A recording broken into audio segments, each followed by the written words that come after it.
आकर्षण का खेल। आकर्षण के 9 प्रकार। अपनी आंतरिक शक्ति को जगाएं। हम सभी में आकर्षण की शक्ति होती है, लोगों को अपनी ओर खींचने और उन्हें मंत्रमुग्ध करने की क्षमता।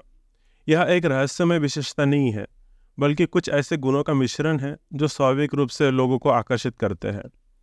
यह आपको 9 प्रकार के प्रलोभकों से परिचित कराती है, जिसमें से प्रत्येक की एक विशिष्ट चरित्र गुण होता है जो आकर्षण पैदा करता है।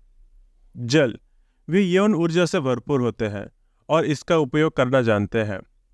अग्नि, वे विपरीत लिंग के प्रति अतृप्त इच्छा रखते हैं जो संक्रामक होते हैं। आदर्श प्रेमी, उनमें सौंदर्य संबंधी संवेदनशीलता होती है जिसे वे रोमांस पर लागू करते हैं। नखरे वाली, वे अपनी छवि के साथ खेलना पसंद करते हैं, एक आकर्षक और उभयलिंगी आकर्षण पैदा करते हैं। पृथ्वी, सहज और खुले होते हैं। सहवास, आत्मनिर्भर होते हैं, इनके मूल में एक आकर्षण शीतलता होती है। आकर्षक, खुश करना चाहते हैं और जानते हैं कि कैसे वे सामाजिक प्राणी हैं। करिश्माई, अपने आप में एक असामान्य आत्मविश्वास रखते हैं। सितारे, रहस्यमय और आकर्षक होते हैं। यह आपको न केवल इन 9 प्रकारों के बारे में बताएगी, बल्कि यह भी सिखाएगी आप अपनी आंतरिक आकर्षण शक्ति को कैसे जगा सकते हैं। कुछ प्रमुख बिंदु। आकर्षण किसी रहस्यमय शक्ति से नहीं, बल्कि आपके चरित्र के गुणों से आता है। 9 प्रकार के प्रलोभक होते हैं, जिनमें से प्रत्येक में एक विशिष्ट आकर्षण गुण होता है। आप अपनी आंतरिक आकर्षण शक्ति को विकसित करके इन गुणों में से कुछ या सभी को विकसित कर सकते हैं। डरने की जरूरत नहीं, आत्मविश्वास और साहस आकर्षक है। आप एक समय में एक गुण विकसित कर सकते हैं या धीरे धीरे कई गुणों को विकसित कर सकते हैं। अपनी विरोधी मोहक प्रवृत्ति से अवगत रहें और उन्हें अपने से दूर रखें। यह उन लोगों के लिए एक मूल्यवान मार्गदर्शक है जो अपनी आकर्षण शक्ति को बढ़ाना चाहते हैं और अधिक आत्मविश्वास और आकर्षण बनाना चाहते हैं। सबसे पहला चरित्र है मोहिनी।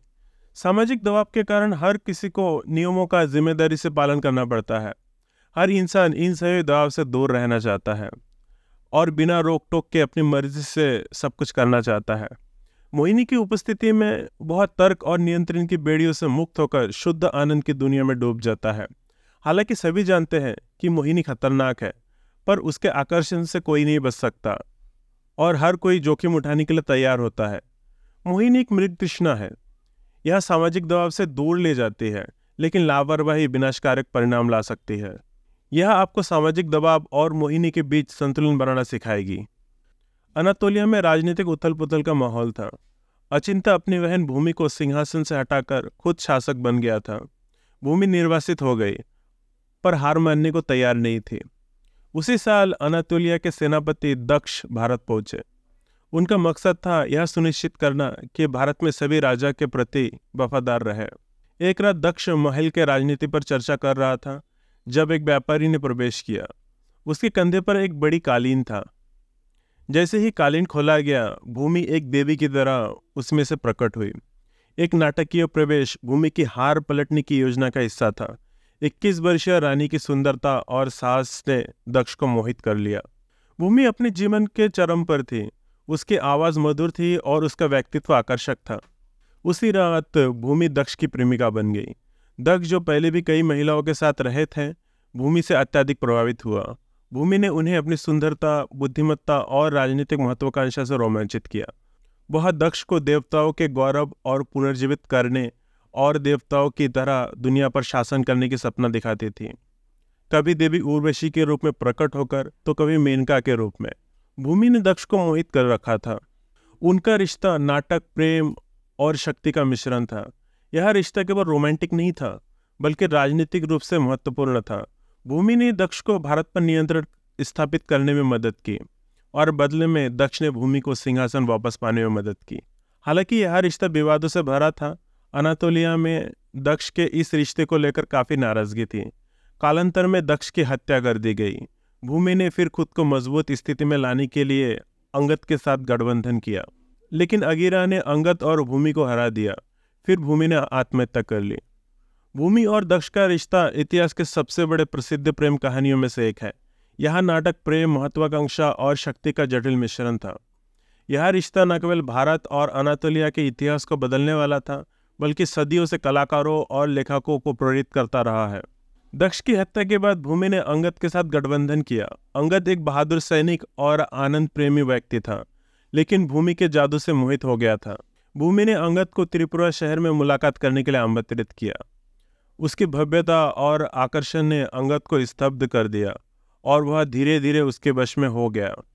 भूमि ने अंगद को अपनी दुनिया में खींच लिया। वह विलासिता, उत्सव और नाटक का बोलवाला था। उसने उसे जुए, शानदार पार्टियों और भव्य अनुष्ठानों में शामिल किया। अंगद, जो अनातोलिया में अपनी शक्ति और प्रतिष्ठा के लिए जाना जाता था, भूमि के सम्मोहक व्यक्तित्व के आगे झुक गया था। भूमि केवल सुंदर नहीं थी, बल्कि उसके पास एक अद्वितीय आकर्षण शक्ति था जो पुरुषों को मोहित कर देता था। उसकी आवाज़ मधुर थी और उसकी बातचीत मनमोहक थी। वह लगातार खुद को बदलती रहती थी, नए रूप और व्यक्तित्व अपनाकर अंगद को आकर्षित करती रहती थी। भूमि ने नाटक और विलासिता भरी दुनिया बनाई जहां अंगद खुद को खो देता था। उसने अंगद को भारत की पोशाक और रीति रिवाज को अपनाने के लिए प्रेरित किया, जिससे अनातोलिया के प्रति उनकी निष्ठा कमजोर हो गई। भूमि की छवि एक सिक्के पर बनी प्रोफाइल से अधिक नहीं था, लेकिन उसके समकालीन के लेखक उसकी शक्तिशाली छवि उभारती है। वह केवल एक महिला नहीं थी, बल्कि एक जादूगरनी थी जिसने अंगद जैसे शक्तिशाली व्यक्ति को अपने वश में कर लिया था। भूमि हमें सिखाती है कि सौंदर्य ही सब कुछ नहीं होता। एक महिला जो पुरुष को मोहित कर सकती है, वह जो लगातार खुद को बदलती रहती है, रहस्य बनाए रखती है और नाटक से भरी दुनिया बनाती है। वह एक भ्रम पैदा करती है कि वह असीमित सुख और रोमांच प्रदान करती है, जिससे पुरुष उसके वश में हो जाते हैं। भूमि का इतिहास हमें याद दिलाता है कि आकर्षण केवल शारीरिक सुंदरता तक सीमित नहीं है, बल्कि यह एक जटिल मिश्रण है जिसमें बुद्धि, रहस्य, मनोरंजन की शक्ति शामिल है। कामिनी। मधु का बचपन काफी मुश्किल से भरा रहा था। अनाथालय में बिताए उसके दिन कामकाज और सख्त अनुशासन से भरे थे, जहाँ खेलने का कोई समय नहीं था। स्कूल में भी वह अकेली रहती थी, कम मुस्कुराती थी और अपनी कल्पनाओं में खोई रहती थी। 14 साल की उम्र में एक दिन जब वह स्कूल जाने के लिए तैयार हो रही थी, उन्होंने देखा कि अनाथालय द्वारा दिया गया सफ़ेद ब्लाउज फटा हुआ है। मजबूरन उन्हें घर की एक छोटी सी बच्ची का स्वेटर पहनना पड़ा। यह स्वेटर उनके लिए कई साइज छोटा था। उस दिन एक अजीब घटना घटी। जहाँ भी वो जाती थी, लड़के उसके आसपास जमा होने लगे, क्योंकि उनकी उम्र के हिसाब से उनके शारीरिक विकास ज़्यादा था। उन्होंने अपनी डायरी में लिखा था, उन्होंने मेरे स्वेटर को ऐसे घूरा जैसे वह सोने की खदान हो। पहले अन्य छात्रों द्वारा उपेक्षित और उपहास का शिकार होने के बाद उन्हें अब ध्यान आकर्षित करने और शायद शक्ति प्राप्त करने का एक नया तरीका मिल गया था। जैसे जैसे उन्होंने अपनी मुस्कान, मेकअप और कपड़ों के साथ प्रयोग करना शुरू किया, उन्होंने देखा कि लड़के बिना किसी प्रयास के ही उनके प्रति मोहित हो रहे थे। उनके प्रशंसकों ने उनके आकर्षण का कारण समझने का कोशिश किया, लेकिन कोई एक निश्चित उत्तर नहीं था। कुछ उनकी आंखें, आवाज़, व्यक्तित्व को आकर्षित बताया। एक तरफ उन्हें शायद प्रशंसा और वांछनीयता महसूस हुई थी, लेकिन दूसरी तरफ उन्हें यह पता चल रहा होगा कि पुरुष उन्हें केवल शारीरिक सुंदरता के लिए आकर्षित थे, न कि उनके व्यक्तित्व या बुद्धिमत्ता के लिए। कुछ सालों के संघर्ष के बाद जब मधु फिल्म इंडस्ट्री में अपनी जगह बनाने की कोशिश कर रही थी, तो उन्हें बार बार एक ही बात सुननी पड़ती थी। वे व्यक्तिगत रूप से बहुत आकर्षक थे, लेकिन उनका चेहरा फिल्मों के लिए पर्याप्त सुंदर नहीं था। उन्हें केवल अतिरिक्त कलाकार के रूप में काम मिल पा रहा था। जब वे स्क्रीन पर दिखाई देती थी, भले ही कुछ सेकंड के लिए हो, सभी दर्शक, खासकर पुरुष, उनके दीवाने हो जाते थे और थिएटर में कैट कॉल से गूंज उठता था। लेकिन किसी को भी उनमें स्टार बनने की क्षमता नहीं दिखाई दे रही थी। लगभग कई सालों तक अतिरिक्त कलाकार के रूप में काम करने के बाद 22 वर्ष की उम्र में उन्हें मुख्य कलाकार की भूमिका अदा करने का मौका मिला। फिल्मकारों को लगता था जो अतिरिक्त कलाकार के रूप में दर्शकों के बीच में छाने वाली अदाकारा मुख्य कलाकार के रूप में फिल्म को बुलंदी तक पहुंचाएगी। इसके बाद इन्हें बस ऐसे रोल मिलते गए जिसमें उन्हें शरीर का प्रदर्शन करना होता था। दर्शकों को अभिनय या उनके प्रतिभा से मतलब नहीं था, उन्हें बस कम कपड़े पहने हुए लड़की देखना था। मधु अपने ताकत समझी और मेकअप, अच्छे कपड़े, बोलने के अलग अंदाज को उभारा। वो लोगों के सामने मासूमियत और सेक्स का मिश्रण पेश करते थे। मधु अपने इस छवि से खुश थी। लोगों के बीच अपनी अलग पहचान उन्हें बहुत अच्छा लग रहा था। लेकिन अपनी छवि को बनाए रखने के लिए उन्हें आईने के सामने बहुत समय बिताना पड़ा, क्योंकि मेकअप और अच्छे कपड़ों के बिना उन्हें कोई नहीं पहचान पाता था। उसने अपनी गलतियों से सीखा और लोगों को प्रभावित करने का अलग अलग तरीका खोज निकाला, लेकिन कुछ समय बाद उनकी मांग कम होने लगी। उन्हें बस शरीर प्रदर्शन के लिए रोल मिलते थे। वो गंभीर रोल चाहते थे, पर उन्हें कोई उस नज़र से नहीं देखना चाहता था। लेकिन मधु ने अनजाने में ही जो कामिनी गुणों को विकास किया था, उसका ज़्यादा फायदा नहीं मिल पा रहा था। एक बार की बात है, जब वो स्टूडियो में रिहर्सल कर रही थी, तो रिहर्सल के बाद राज ने मधु से कहा, आप जब रिहर्सल कर रही थी तो आप सेक्स के बारे में सोच रही थी ना? मुझे आपकी तरफ एक सेक्स स्पंदन मिल रहे थे।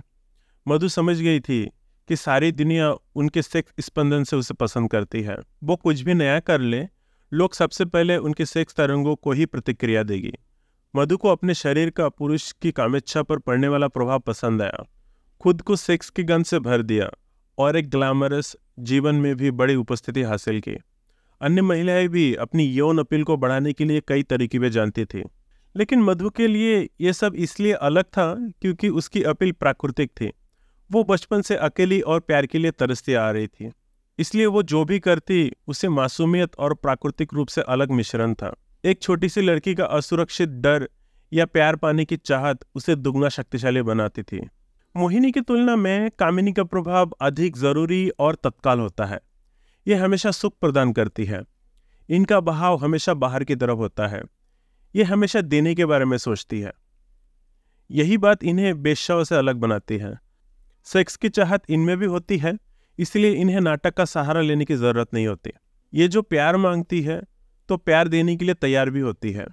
इनकी अपीलें मासूमियत नजर आती है, इसलिए सामने वाले पर इनका प्रभाव अधिक पड़ता है। मोहिनी या कामिनी की भूमिका निभाने के लिए इनके गुणों के साथ पैदा होने की जरूरत नहीं। इन गुणों के विकास के लिए शुद्ध प्रेम अपने अंदर भरने दो, साथ ही मासूमियत और भोलापन, शर्मिला अंदाज अपने अंदर विकसित करो।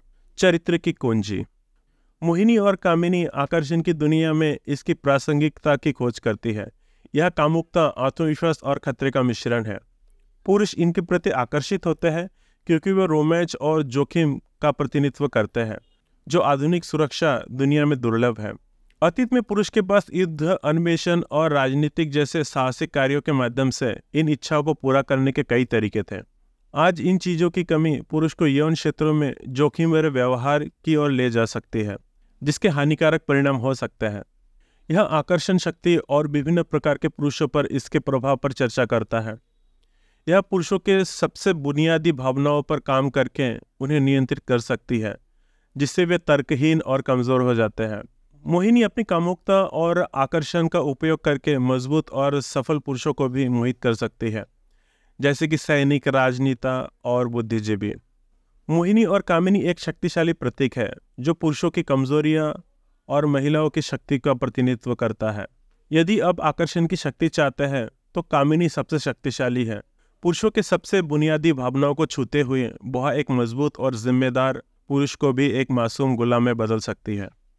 सैनिकों और नायकों जैसे कठोर मर्द मोहिनी के जादू के प्रति विशेष रूप से संवेदनशील होते हैं। मोहिनी को सही शिकार ढूंढने की चिंता करने की आवश्यकता नहीं है, उसका आकर्षण सभी को मोहित करता है।